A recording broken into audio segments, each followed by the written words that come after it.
Hello, fellow educational psychology students. My name is Joey Caliendo, and this is my PowerPoint presentation entitled Nature v. Nurture, the Never-Ending Struggle, in which I ask what is more important to the development of a human being, their nature or their genetic makeup, or their nurturing or environment. So which aids a child more, their environment or their nature, their genetic makeup? Why do children in the same family, even identical twins, some of whom could have been separated at birth, act differently and develop differently compared to one another? Can genes alone determine what an individual's personality or development will be like? So what is the difference between genes and environment, or nature and nurture? First, we must define the differences between nature and nurture.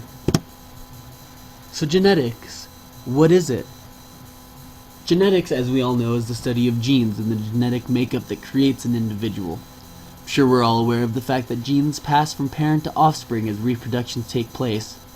As demonstrated in this picture below, father has a black and white horizontally striped shirt, mother has a black and white vertically striped shirt, therefore producing the son, who has a checkered black and white t-shirt. So what are genetics responsible for anyway? Some studies suggest genetics can be responsible for certain developmental and behavioral tendencies. That often children are prematurely labeled as at risk or assumed to suffer from similar conditions based off of their parents' health records. Genetics are the cause of a person's physical appearance, such as hair color, earlobe length, facial structure, and etc. But genetics can also be the cause behind an individual's social tendencies. Disorders, such as ADHD, depression, and anxiety, are thought to be more likely to develop in a child who has a parent or close family member that suffers from the condition as well. Now, what is nurture or experiences? Well, it's simple. It's the surroundings of an individual, their home life, their physical location, parental interactions, and how their social life is. All of these affect the development and lifestyle of a person.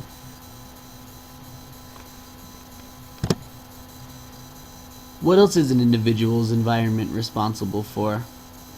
Well, as I'm sure we all know, an individual's environment can play a crucial role in their development as an individual. We all take certain tendencies that are native to the culture around us. If you think to yourself, if you were born and raised in a different state or different area, do you think you would still be the same person that you are today? Probably not. That's because language, jokes, and even such things as memes and musical tastes can be influenced by an individual's environment or where they're located. And the laws and cultural mannerisms of the society that a person lives in will more often than not affect the way an individual behaves throughout their life. But is this more crucial to a person's behavior and development than their very own genetic makeup? Well, the answer to that is quite simple, because really, it's not. Both are equally important, both nature and nurture, to a person's development. Why is that? Well, a person is adaptable. As human beings, even at a young age, we have the ability to learn and to grow and to change. However, our brains are hardwired for human instincts, and that is our very nature. And this dictates how we will respond to events in our life to come. Humans naturally tend to live in groups and live socially with one another. The geographic distance between each group has led to cultural differences, different cultures. The social groups and cultures in which they live also shape them into the person they become. It's not just their genetic makeup, although their genetic makeup does put them at a predisposition to develop certain tendencies. Those tendencies can be overridden by their environment, their upbringing, who they surround themselves with, things like that. So considering the following, take the prime example of two twin babies, both genetically identical. Therefore, they both are equally dispositioned to develop a psychological disorder such as ADHD or anxiety, right? Yes, the answer to that question is yes, they are. But Say these two twins are separated at birth and live full lives in completely different social environments. Both are nurtured differently. Only one twin develops any sort of disorder. The other goes on to live a perfectly healthy psychological life. Why is that? It's simple. It's because nature needs nurture. Each twin, regardless of their genetic predisposition, are exposed to completely different environments since they were separated and lived with completely different parents. The two twins developed differently based off their social interactions, parental upbringing, and life encounters. For example, one twin may have had a close family member, although they weren't blood relatives, who suffered from something like anxiety, or another twin or the one twin who developed a disorder may have lived a more high-stress life, possibly in a larger city, therefore altering their potential development. Here's another example for you. Take the classic story of the Jungle Book. Mowgli is genetically a human being, right? Well, he doesn't act like one, does he? And that's because his environment or his nurturing shaped him to share behavioral traits with jungle animals. Watch this video.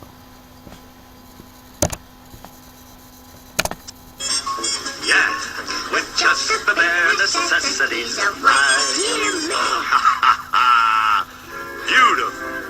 That's real jungle harmony. I like being a bear. That's my boy.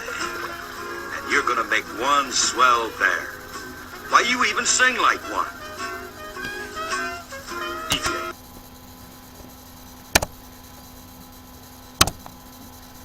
As you can see, Mowgli is being raised as a bear. He's not a bear, but he now shares similar behavioral traits with bears, simply because of his upbringing.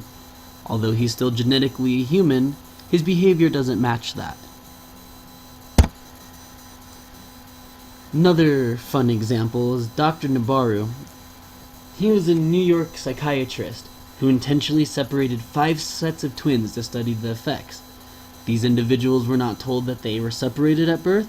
They were not even told that they had a twin. They just went on to live completely normal lives. And this caused great outrage, especially in the scientific community.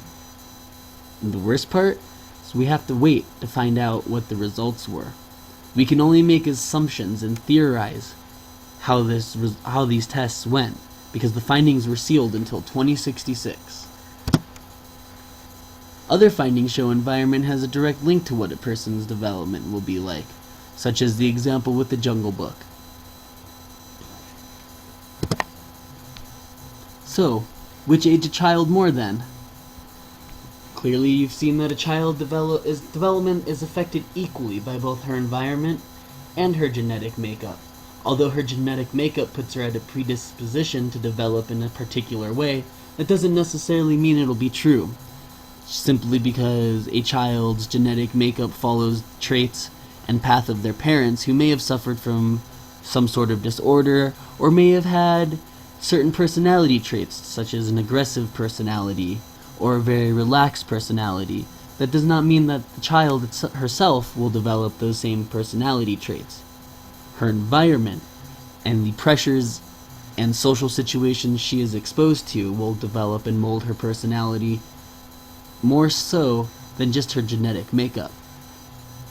Although both do have an impact on their potential development of developmental disorders. As I mentioned, disorders such as anxiety and depression are linked and seem to show genetic passings. And can genes alone determine what an individual's personality or development will be like? No, not entirely. Genetics only place a person at a slightly higher odds of obtaining specific personality traits. With science, and with life in general, nothing is ever guaranteed. Thank you for your attention. Hope you've enjoyed my PowerPoint. Thank you.